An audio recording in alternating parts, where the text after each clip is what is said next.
Savannah Guthrie is one of those people. For millions of Americans, she is the warm, familiar face that greets them at 7 a.m.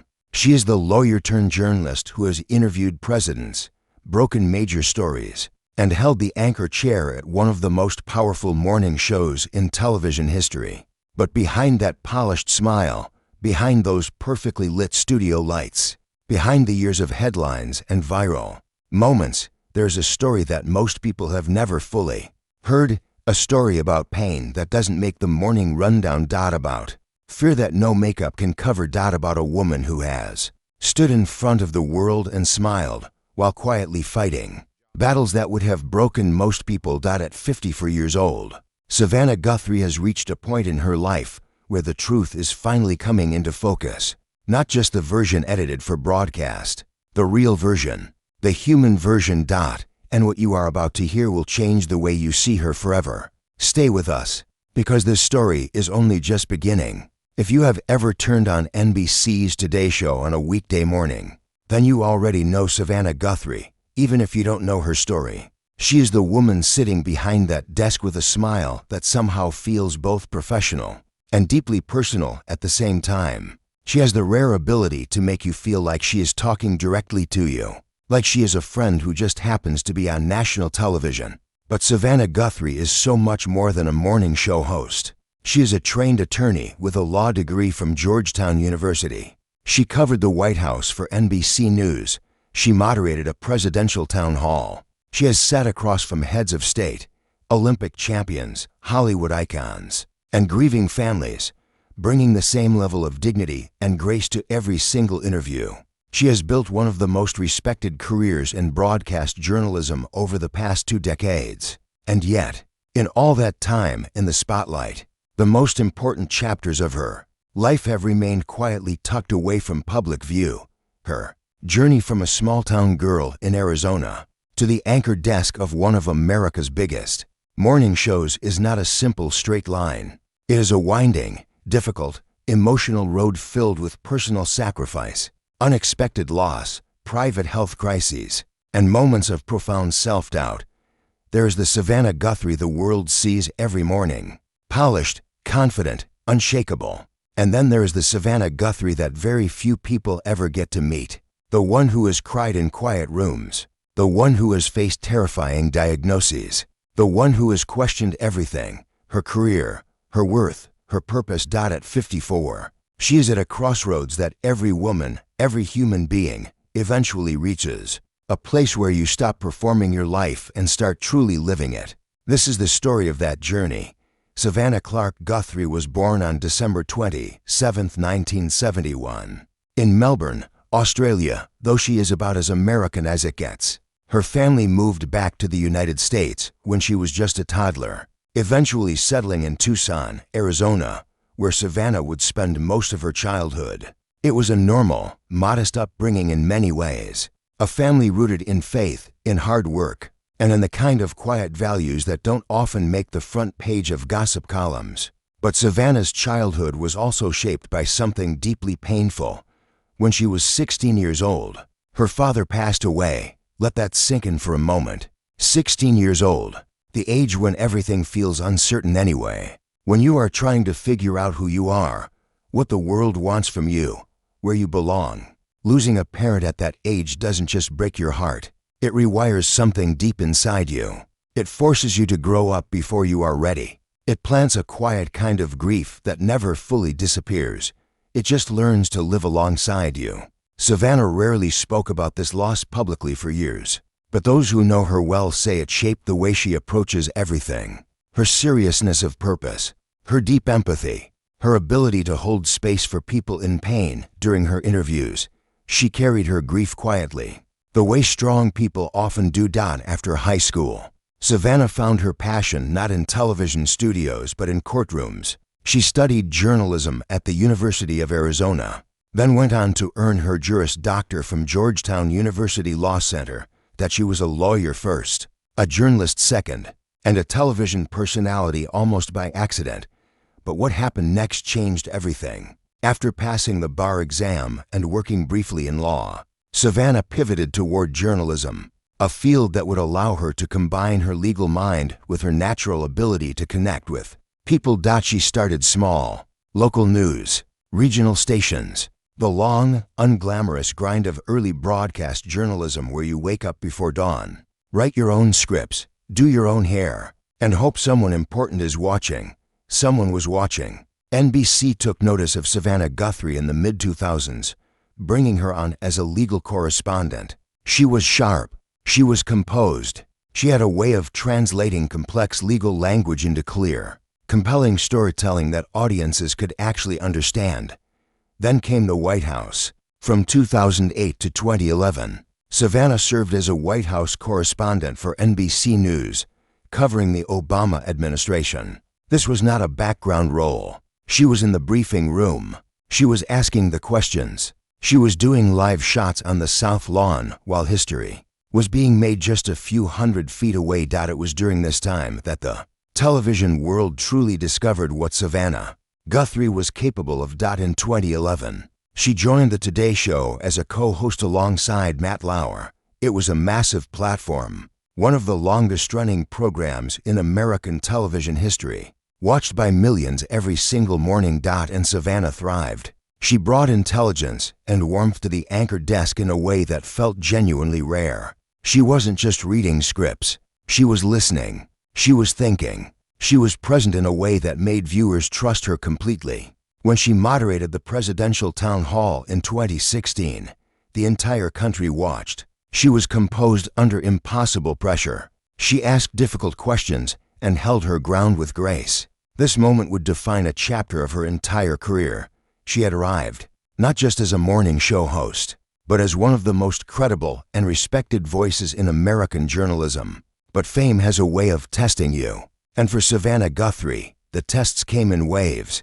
The first major earthquake happened in 2017. Matt Lauer, her longtime co-anchor and on-air partner, was fired from NBC following multiple allegations of serious sexual misconduct. It was a seismic moment, not just for NBC, but for the entire television industry. And Savannah was the one who had to tell the world. Live, on air, in real time. She sat at that desk, with the cameras rolling and millions of people watching, and delivered the news about her colleague with visible emotion. Her voice broke. Her eyes filled. She was raw and honest in a way that television rarely allows. "This is a sad morning at Today," she said, and anyone watching could see that she truly meant it. Few people knew just how deeply that moment affected her, not just professionally, but personally. She had worked alongside Matt Lauer for years. She had trusted him, and now she was sitting in the ruins of that trust. Live on television, trying to hold it together for the audience while privately processing her own complicated feelings. It was one of the hardest moments of her public career, but it was not the hardest moment of her life that was still coming. In 2014, Savannah married Michael Feldman, a political consultant, after a previous marriage that had ended in divorce years earlier. The relationship with Michael felt different from the start, grounded, real, steady in the way that mature love can be, not the fireworks of youth, but the deep, quiet kind of love that holds you when things fall apart.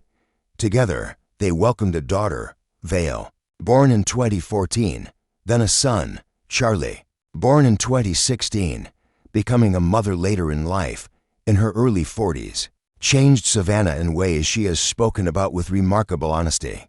She described the experience as both the greatest joy of her life and one of the most terrifying leaps she had ever taken. She was doing it all: the morning show, the late-night prep, the diapers, the school drop-offs, the attempts at balance that every working mother knows are never perfectly balanced at all. She has talked openly about mom guilt, about the moments she misses, about sitting in a makeup chair at 4 in the morning thinking about her kids still asleep at home. There is a vulnerability in those admissions that most television personalities would never dare share, but that vulnerability is also exactly what makes Savannah Guthrie different. She doesn't pretend.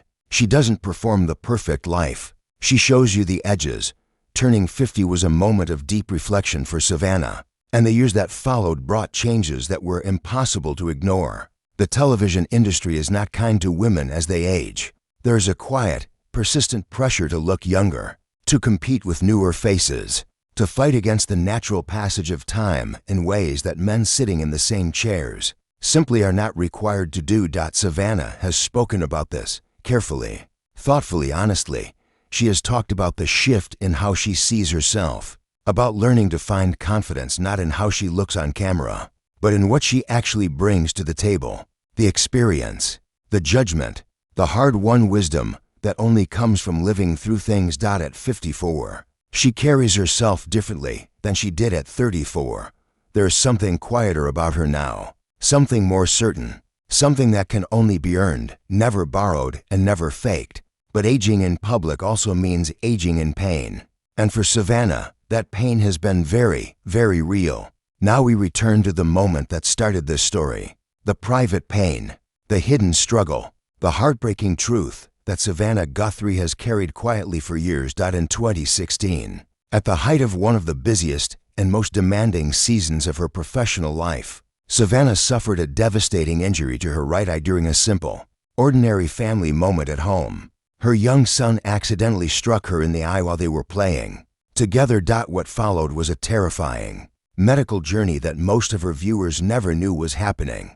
The injury resulted in a retinal detachment. She underwent multiple surgeries. The outcome was deeply uncertain. For a period of time, Savannah faced the very real possibility of losing significant vision in that eye, or worse, going completely blind in it. Think about what that truly means for a television journalist.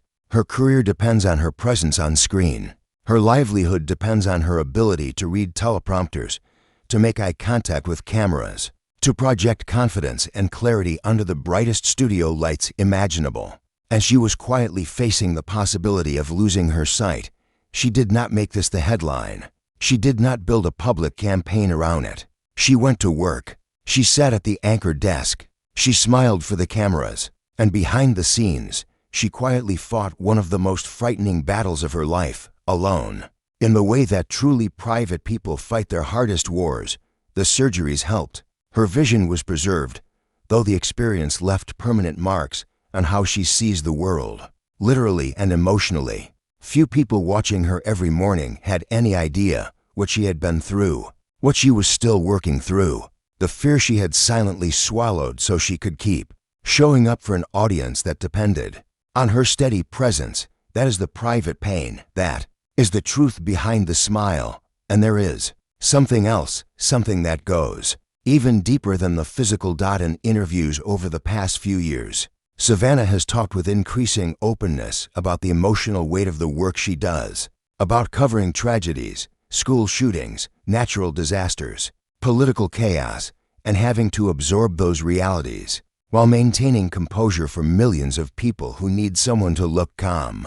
When everything feels like it is burning, she has talked about her faith, about how it anchors her when the news cycle threatens to pull everything apart, about raising her children in a world that sometimes feels like it is spiraling out of control. At 54, Savannah Guthrie is not just a journalist surviving in a brutal industry. She is a woman who has lived fully, who has hurt deeply, who has loved bravely, and who gets up every single morning, sometimes before the sun, to show up for the world. Even when showing up is the hardest thing imaginable, that takes something most of us will never fully understand. There's a version of Savannah Guthrie's story that fits neatly into a highlight reel. Georgetown Law, NBC News, The White House Beat, The Today Show, presidential debates, awards, recognition. It is a beautiful reel, but the parts of her story that matter most don't make the reel. The grief of losing her father at 16, the quiet terror of